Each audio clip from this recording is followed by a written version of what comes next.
प्यारे बहन और भाइयों, मेरा नमस्कार स्वीकार हो। आज हम आपके लिए बताएंगे, दूसरा वीडियो है मेरा पुनर्जन्म का गणित। तो देखिए, पुनर्जन्म के बारे में आपने सुना होगा, बहुत से वीडियो डाले होंगे और आपने अनुभव भी किया होगा। तो मैं आपके लिए बता रहा हूँ कि पुनर्जन्म तो होता ही है, लेकिन पुनर्जन्म का गणित क्या है जिससे आप अगला जीवन श्रेष्ठ पा सकते हो। तो इसमें 3 चीज़ें हैं। पहले नंबर तो यह है कि सतोगुण और रजोगुण और तमोगुण। तमोगुण वाले को यानी सतोगुण वाले को सतोगुण माता पिता के यहाँ जन्म मिलेगा। रजोगुण यानी आप मिलीजुली प्रतिक्रिया व्यक्त करते हैं और धन दौलत में लिप्त हैं, तो वो रजोगुण बोलते हैं। तो वो आपको व्यवसाय करने वाले के यहाँ जन्म मिलता है। और अगर आप तमोगुण वृत्ति का आलम्बन लेते हैं इस ज़िंदगी में और बार बार क्रोध करते हैं और झुंझलापन देते हैं और वैसा ही व्यसन करते हैं और दारू मीट खाते हैं, तो आपको तमोगुण वृत्ति वाले घर में ही जन्म मिलेगा। जैसे जो आदमी दारू पीता है और आप भी दारू पी रहे हैं वर्तमान समय में, और जब दारू पी रहे हैं तो गुस्सा और क्रोध करोगे और फिर गाली गलौज करोगे, उसी हिसाब से वो उन्हीं के घर आपकी सेटिंग करेगा। क्योंकि आत्मा के अंदर जो बीज जाता है, वो वर्तमान में जो कर्म करते हैं, तो वो एक परमात्मा है आत्मा के भीतर भी, जो उसकी गणना करता रहता है सही और गलत की। तो वो अपने निर्णय के अनुसार देगा कि आपने ज़िंदगी में क्या किया है, उसी के हिसाब से वो आपका जन्म सेट करता है। जैसे मान लीजिए आपने नेता बनने की इच्छा है,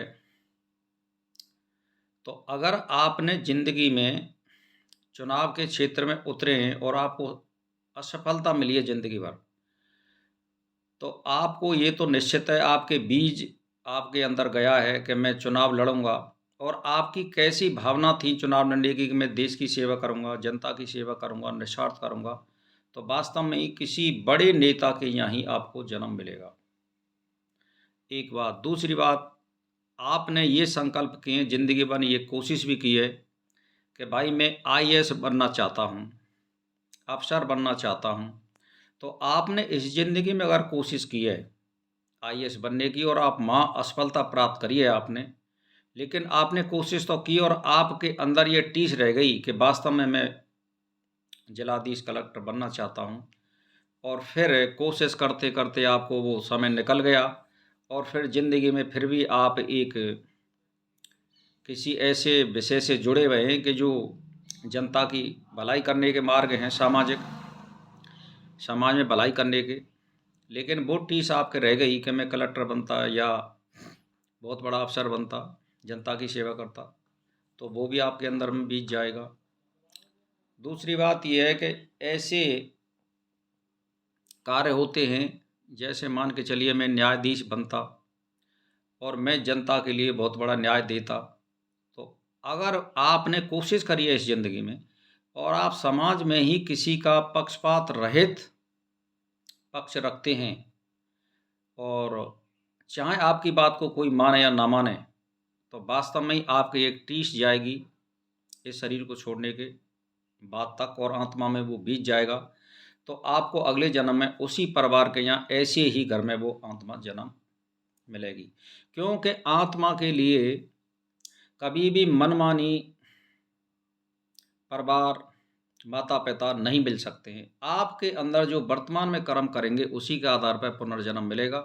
तो इसीलिए आप शुभ कर्म करिए और समाज की सेवा से जुड़िए, लोगों की सेवा से जुड़िए, अपार सेवा करिए और असहायों की सेवा करिए, गाय सेवा करिए, पानी सेवा करिए, अन्न सेवा करिए, और आप समाज से जुड़े रहिए और पक्षपात रहित आप अपना आचरण करिए। तो ये निश्चित है आपको श्रीमानों के घर में जन्म मिलेगा और आपको अगले जन्म में अच्छी सुख और सुविधाएं मिलेंगी।